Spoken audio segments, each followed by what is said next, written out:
Hey everyone, welcome to another episode of Chi Chat. I am your host Moyo, and we are going to be talking all things Tutu with Genevieve Weeks, who is the founder of Tutu School. I'm Moyo, and this is Chi Chat. How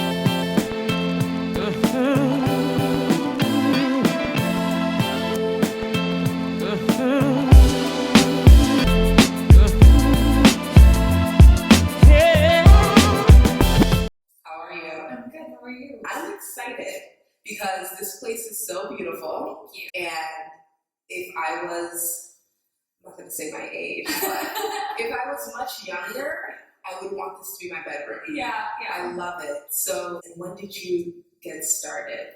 The first Tutu School opened 10 years ago in San Francisco. Wow. It'll be 10 years in February, this coming February. So we're almost to our decade long anniversary. And then we started franchising Tutu Schools 4 years ago. And so today there are 30 Tutu Schools that are either open or in development in different parts of the country. Amazing. Yeah. Amazing. And how did you, some are franchises. Yes. So how did you go about that? When did you know, okay, I'm doing so well at this location, at these 3 locations, let's keep going. When did you know? So not long after we opened the first one in San Francisco, we realized that that there could be more Tutu Schools. It did so well so quickly, and at that point, I was just thinking I would open them all myself. You know, I certainly wasn't thinking 30 at the time. I just thought there could be others. And so about a year and a half later, we opened one across the Golden Gate Bridge in Marin County, and it also did really well super fast. So then it just became this thing where I realized that they could be almost anywhere, and there was no way that I could open all of the Tutu Schools that there could be. And so we started looking for other models to scale. And I was really fortunate that my best friend in San Francisco at the time was franchising her business very successfully. It was a bridesmaids boutique. Wow. And so I just had to kind of watch her. And then she really mentored me when I was ready to do the same thing myself. And so we finally sold our first franchise 4 years ago. And then in that time, we've gone from 4 up to the total of 30. So 3 of them are company-owned locations. They're the ones that I own, that the company owns. And then the other 27 are all owned by independent owners. Amazing. That's franchises. So let's go back a little. You're originally from Madison, Wisconsin? I am, yeah. And that's where you started taking your first ballet classes. Yeah, born and raised. And what age was that? I was dancing in my parents' house for as long as I can remember. Just from the time I could move, I was dancing in their living room to everything from Bob Dylan to Beethoven. But I probably started lessons, more formal training around the age of 5 or 6. Okay. I'd taken pre-ballet before that. There wasn't anything quite like Tutu School at the time, but I'd taken some classes before that and then started more serious training around 6. And then when I was 15, I moved to Chicago to study. By yourself? I did by myself. My parents and my brother stayed in Madison, and I moved down here, and I would go back on the weekends. But during the week, I lived with the directors of the school and studied at college. Were you ever homesick? Definitely. How did you cope without your parents at such an interesting age, I'll say? Right. No, it's true. It's a transitional age. There's a lot going on. It was hard. I think it was really hard for them. For me, the girls that especially and some young men that I grew up dancing with became like a family because we were going through such a formative time and pursuing this really intense career at such a young age. So I'm still so close to all of those people, which was really amazing. And then in a way, it kind of gave me an appreciation for my parents and my home that I might not have had otherwise. So I would still go back on weekends, and I think I actually had a pretty great perspective for a teenager because I was away during the week enough to really appreciate my time. It's almost like a student going away to college. So it's a little different, but it's almost the same feeling. Yeah, I appreciated. I had that sense of gratitude. I think earlier than my friends maybe because they were like, they couldn't wait to get to college to finally feel that. You're an entrepreneur, and you're a very successful one. And I must say, I have an image in my head. And you might have seen it. It's the pointed shoes. And one is just a shoe. Yeah. So let's say somebody's feet are in it. One is the shoe covered. Yeah. And one looks like a beat up foot.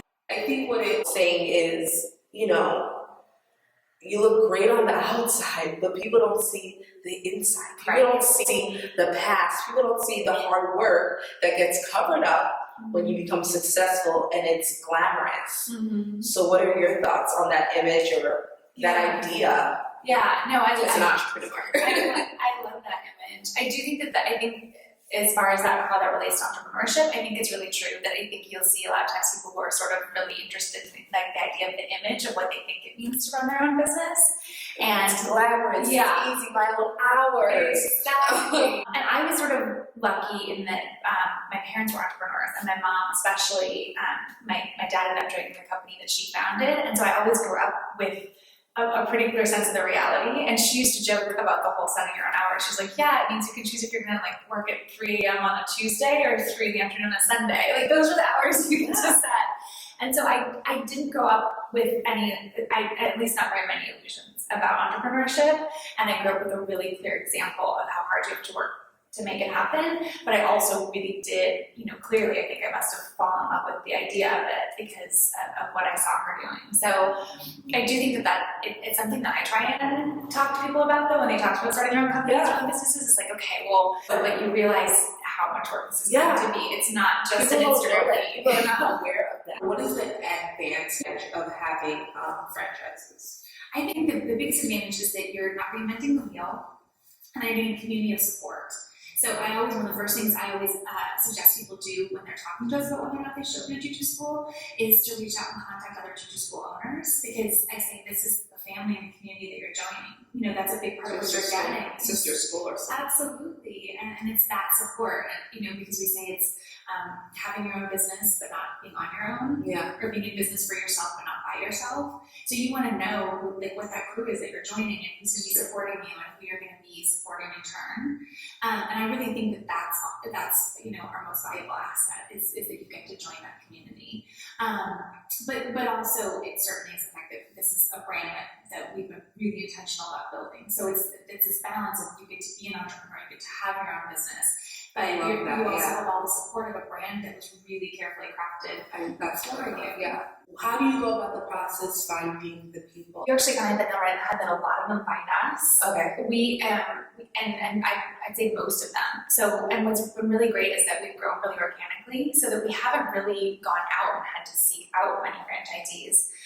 Occasionally put the word out here or there, but mostly they discovered Tutu School. Either they were a parent there themselves, they had a child come here, or they heard about it through the dance community, because we danced together, or they knew somebody who danced with me, or they had a relative who was at Tutu School. We had people who just like walked by Tutu School and like, what's that? I have to know about it, and then ended up going London. And so I sort of love that right now it's grown from people who really sort of found their way to us, as opposed to us really, sort of aggressively or actively looking for people. It seems like we're finding right owners that way. Wow. So I want to know a little about the students that are attending. Yeah. When you see them coming in, and obviously you're not here all the time, but when you get reports from the staff, what is your hope to hear, to see? We really, when I was talking about our mission, we just want this to be a space where kids can come and be themselves, where they can they can climb inside of the music and just discover things about themselves. And it's something it's so interesting because it's so simple, and it's actually, but you have to make a space for it. You have to celebrate it. You have to kind of like fiercely defend it too. Yeah. We have this really thoughtful curriculum that also starts laying appropriate technique so that kids will leave the school at the age of 8 and already have a technical foundation if they want to study ballet more seriously later on. We know a lot of them won't want to, and we just want them to fall in love with ballet while they're here. So they're learning French, they're learning basic French since that's the language of ballet. They're learning about classical ballet stories, like the Women's Band of Swan Lake, and the composers Tchaikovsky. They're getting this whole arts education along with all of the movement that they're doing. But honestly, the most important thing to me is that at some point in the class, they're holding a scarf, dancing to Tchaikovsky, and they're just lost in the music and discovering something about themselves. That's, as long as that moment happens for each student in every class, then I feel like we've done our job. Wow. Well, I think you've done your job with this interview.